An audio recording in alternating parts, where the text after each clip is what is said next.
जय श्री कृष्णा। आप सभी को कान्हा जी की छठी की बहुत सारी बधाई। इस वीडियो में आज जानेंगे आप कान्हा जी की छठी के बारे में। तो कान्हा जी की विशेष कृपा पाने के लिए कमेंट बॉक्स में हरे कृष्णा जरूर लिखिएगा। कान्हा जी की छठी कब और कैसे करनी चाहिए? जो चौकी आपने रखी थी जिस पे आपने जन्माष्टमी का पूजन किया था, उसको कब हटाना है? पहली बार लड्डू गोपाल जी का जन्मदिन मनाया है, उन्हें घर में लाए हैं, या लड्डू गोपाल जी की सेवा हमें कैसे करनी है? और उनकी सेवा में सबसे ज़्यादा जो अनिवार्य बातें हैं वो कौन कौन सी होती हैं? जिस तरह से घर परिवार में जब कोई छोटा बच्चा पैदा होता है तो उसके जन्म के बाद उसकी छठी पूजी जाती है। तो ऐसे में कान्हा जी की छठी आप कैसे मनाएंगे, ये सब बातें आज के वीडियो में आप जानने वाले हैं। जिन्होंने पहली बार लड्डू गोपाल जी अपने घर में लाए हैं तो उन्हें एकदम छोटे बच्चे की तरह उनकी सेवा करनी होती है।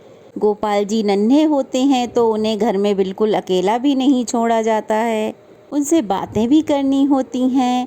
आप अपने लड्डू गोपाल को अपने घर में लाए हैं तो उन्हें अपने दोस्त के रूप में, अपने बच्चे के रूप में, जिस रूप में, अपने भाई के रूप में रखना चाहते हैं उस रूप में आप उन्हें पूज सकते हैं, रख सकते हैं। लड्डू गोपाल जी इतने अच्छे लगते हैं ना, जब आप पहली बार उन्हें देखेंगे तो मन करता है कि बस इनको अपने घर ले ही चलो। और जिनके घर में हैं, जो उनकी पूजा सेवा कर रहे हैं, तो उन्हें तो सब पता होगा कि जब पूजा करते हैं, लड्डू गोपाल को स्नान कराते हैं तो कितना सुकून मिलता है। कुछ लोगों के मन में ये वहम होता है कि वो लड्डू गोपाल जी की सेवा नहीं कर पाएंगे, बहुत कड़े नियम होते हैं। इस सोच से, इस डर से वो अपने घर में लड्डू गोपाल जी को नहीं लाते हैं। तो देखिए, यकीन मानिए, एक बार आप लड्डू गोपाल जी को अपने घर में ला कर देखिए, वो खुद ब खुद आपके मन में, आपके घर में अपनी जगह बना लेंगे और आप खुद ही अपने मन से वो सारे नियम मानने लगेंगे। किसी को कुछ ना कहना होगा, ना कोई आपको परेशानी होगी। वैसे भी भगवान तो भाव के भूखे होते हैं, तो ज़्यादा नियम और कानून अगर आप नहीं कर सकते तो कोई बात नहीं, आप जितनी पूजा कर सकते हैं उतनी पूजा कीजिए, उसमें भी लड्डू गोपाल जी खुश हो जाएंगे।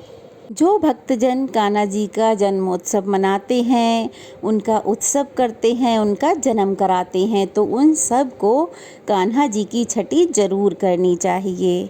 ऐसा माना जाता है कि जब आप कान्हा जी की छठी कराएंगे तभी आपके व्रत का, आपकी पूजा का पूरा पूरा फल आपको मिलेगा। छठी हमेशा जन्म के छठे दिन मनाई जाती है। इस साल 2024 में, जो कि 26 अगस्त को जन्माष्टमी का पर्व मनाया गया है, तो ऐसे में इस बार आपको कान्हा जी की छठी 31 अगस्त को शनिवार के दिन मनानी चाहिए। बहुत से लोग रविवार के दिन भी कान्हा जी की छठी मनाएंगे। ऐसा इसलिए क्योंकि जन्माष्टमी का पर्व 2 दिन मनाया गया है। तो ऐसे में आपके पास जिस दिन भी समय हो उस दिन आप श्री कृष्ण की छठी मना सकते हैं। जिन्होंने 26 अगस्त को भगवान का जन्म कराया है उन्हें 31 अगस्त को ही छठी मनानी चाहिए। छठी का जो पूजन होता है वो दोपहर के बाद किया जाता है। तो चलिए पहले जानते हैं हर दिन लड्डू गोपाल जी की सेवा कैसे करनी चाहिए। बहुत ही कम शब्दों में आप जानेंगे, क्योंकि बहुत से लोगों की सामर्थ्य बहुत कम होती है, तो वहीं कुछ लोगों के पास समय नहीं होता है। बहुत से घरों में ज़्यादा नियम नहीं मान सकते हैं। तो ऐसे में आपको क्या करना है, ऐसे में आप सुबह उठें, अपने घर को साफ सुथरा करके स्वयं स्नान करके अपने लड्डू गोपाल को स्नान कराएं। अगर घर में गंगा जल है तो गंगा जल से स्नान कराएं, नहीं है तो सादे पानी से स्नान कराएं। गर्मियों में ठंडे पानी से और सर्दियों में गुनगुने पानी से। हो सके तो लड्डू गोपाल जी के स्नान कराने के बर्तन अलग ही रखें। घर के जो बर्तन हैं उन्हें अलग रखें। छोटे छोटे कुछ बर्तन ले आएं जिनमें बैठ के आप लड्डू गोपाल को स्नान करा सकें।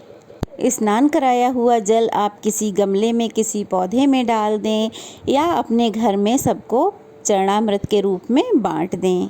उसके बाद आप लड्डू गोपाल को एक अच्छे से सॉफ्ट से तौलिए से पोंछें। उसके बाद उन्हें साफ़ सुथरे वस्त्र पहनाएं। जिस तरह से हम लोग स्नान करके साफ़ सुथरे वस्त्र पहनते हैं, उसी तरह से लड्डू गोपाल जी को भी पहनाएं। और जो वस्त्र आपने उतारे हैं उन्हें धुलकर सुखाकर फिर से उनका इस्तेमाल कर सकते हैं।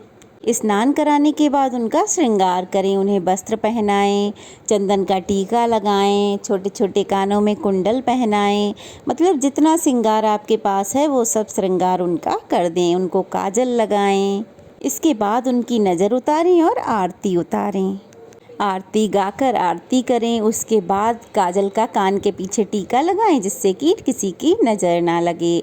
उसके बाद आप लड्डू गोपाल जी को भोजन कराएं। जितने बार दिन में आप भोजन करते हैं उतने बार लड्डू गोपाल जी को भी भोजन कराएं। सुबह उठ के जैसे आप चाय पीते हैं तो वैसे ही आप लड्डू गोपाल को दूध दे सकते हैं, चाय दे सकते हैं। जैसे अपने छोटे बच्चे को आप उसे मनाते हुए दूध पिलाते हैं, उसी तरह से लड्डू गोपाल को भी पिलाएं। गोपाल जी के भोग में तुलसी पत्र अवश्य रखें और आप उन्हें अलग अलग भोग लगाएं। कभी हलवे का, कभी खीर का, कभी पूड़ी का, कभी माखन का, कभी मिश्री, कभी फल, रोटी, सब्जी, दाल, जो भी आपके घर में बना है शुद्ध सात्विक भोजन, उसका आप भोग लगा सकते हैं। लड्डू गोपाल की पूजा के लिए कोई अलग से दिन नहीं बना होता है। हर दिन लड्डू गोपाल जी को समर्पित है। तो आप रोज़ लड्डू गोपाल जी की पूजा करें। जिस तरह से आप रोज़ अपना नियम, अपना काम सब करते हैं, नहाते धोते, खाना पीना खाते, उसी तरह से आपको रोज़ लड्डू गोपाल जी की पूजा करनी है और उनको भोजन कराना है। छठी मैया सब बच्चों की रक्षा करती हैं। 6 महीने तक छोटे बच्चे की रक्षा छठी मैया करती हैं। तो कान्हा जी की छठी हमें ज़रूर मनानी चाहिए, जैसे अपने बच्चे की छठी मनाते हैं। ज़्यादा कुछ नहीं करना है, यदि हो सके तो उपवास रखें, छठी मैया के नाम से दान दक्षिणा दें और उस दिन जो भी शुद्ध सात्विक भोजन है वो आप उस दिन ज़रूर बनाएं। कुछ मिठाई बना लें। आज के दिन आपके घर में केवल शुद्ध सात्विक भोजन ही बनना चाहिए। सुबह सुबह आप कान्हा जी को स्नान कराएं, उनकी पूजा आरती करें और उसके बाद उन्हें पंचामृत से स्नान कराएं और उसके बाद उन्हें भोग लगाएं। कान्हा जी को काला टीका लगाएं, नया मुकुट, नई मुरली, नए वस्त्र धारण कराएं और उन्हें माखन मिश्री का भोग लगाएं। आपके घर की पूरी बागडोर कान्हा जी के हाथों में होती है। तो छठी के दिन आप एक काम करें, अपने घर के मेन दरवाजे की चाबी है वो कान्हा जी के हाथ में ज़रूर समर्पित करें और उन्हें अपने घर की सुख, शांति, ऐश्वर्य, धन की रक्षा के लिए प्रार्थना करें। इस दिन लड्डू गोपाल जी की छठी की कथा ज़रूर सुने। मान्यता है ऐसा करने से लड्डू गोपाल जी की विशेष कृपा प्राप्त होती है। छठी के दिन सबसे विशेष भोग जो बनता है वो बनता है कढ़ी चावल का। बिना लहसुन प्याज की कढ़ी बनाएं, उसका भोग कान्हा जी को लगाएं और अपने परिवार में प्रसाद के रूप में सबको वो कढ़ी चावल बांट दें और स्वयं भी वह प्रसाद ग्रहण करें। तो चलिए जानते हैं जो लोगों ने जन्माष्टमी की चौकी लगाई थी उसका क्या करना है। तो बहुत से लोग अगले दिन ही सूर्योदय के बाद चौकी हटा देते हैं, सामान विसर्जित कर देते हैं। तो वहीं कुछ लोग छठी तक इस चौकी को रखते हैं। तो ऐसे में आपको क्या करना है, लड्डू गोपाल जी की छठी हो जाए उसके बाद आप चौकी हटा सकते हैं, लेकिन सामान जो विसर्जन का है वो आप शाम को विसर्जित ना करें, हटा के कहीं अलग रख लें और चौकी को हटा के अपने किसी सुरक्षित स्थान पर रख दें ताकि अगली पूजा में फिर वो चौकी आप काम में ले सकें। जो वस्त्र बिछाया था वो भी आप धोकर रख लीजिए, अगली बार पूजा में वो भी काम में आ जाएगा। कान्हा जी को जो आपने फूल अर्पित किए थे उनका विसर्जन आप अपने घर के गमलों में कर सकते हैं। और जो अक्षत आपने चौकी पर रखे थे, कान्हा जी को अर्पित किए थे, वो अक्षत आप अपनी छत पर पक्षियों के लिए रख दें। या फिर अगर आपके आसपास कोई नदी तालाब है तो आप सारी सामग्री उसमें जाकर विसर्जन कर सकते हैं। चौकी हटाने से पहले, विसर्जन सामान करने से पहले कान्हा जी से एक बार क्षमा याचना जरूर करें, ताकि उनकी पूजा में अगर कोई भूल चूक रह गई है तो उसके लिए कान्हा जी आपको क्षमा कर सकें। जो लोटे में जल रखा था उसको आपको क्या करना है, पूरे घर में उसको छिड़क दें, अपने मेन द्वार पर छिड़क दें और अपने घर के पौधों में, कमरों में, सब जगह उस जल को आप छिड़क दें। जो आपने फल मिठाई दक्षिणा चढ़ाई थी वो आप मंदिर में भी दे सकते हैं, या फिर फल और मिठाई आप अपने घर में प्रसाद के रूप में बांट के खा सकते हैं। और जो पैसे थे वो या तो आप किसी ज़रूरतमंद को दे सकते हैं या फिर मंदिर में पंडित जी को दे सकते हैं। जो विधि आपको सही लगे आप वो कर सकते हैं। अगर आप भगवान जी की तस्वीर लाए हैं तो उसको आप अपने मंदिर में रख लें।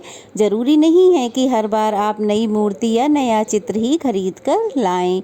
लड्डू गोपाल जी घर में हैं तो उनकी पूजा कर लें, ठाकुर जी की पूजा कर लें, या फिर नया कैलेंडर, नई तस्वीर लाए हैं उसकी पूजा भी कर सकते हैं। जन्माष्टमी के अगले दिन भी आपको शुद्ध सात्विक भोजन ही करना है। लहसुन प्याज से बना हुआ भोजन जन्माष्टमी के अगले दिन आप ना करें।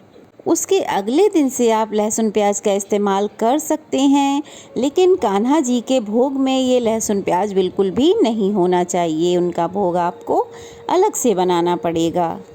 तो ये थी आज की वीडियो। कैसी लगी कमेंट बॉक्स में ज़रूर बताइएगा। अच्छी लगी हो तो लाइक कीजिए, कमेंट कीजिए, वीडियो को ज़्यादा से ज़्यादा शेयर कीजिए, और अगर नए हैं तो प्लीज़ चैनल को जल्दी से सब्सक्राइब कर दीजिए। तो चलिए फिर मिलते हैं, तब तक के लिए जय श्री कृष्णा। भगवान कृष्ण की छठी की बहुत बहुत शुभकामनाएँ।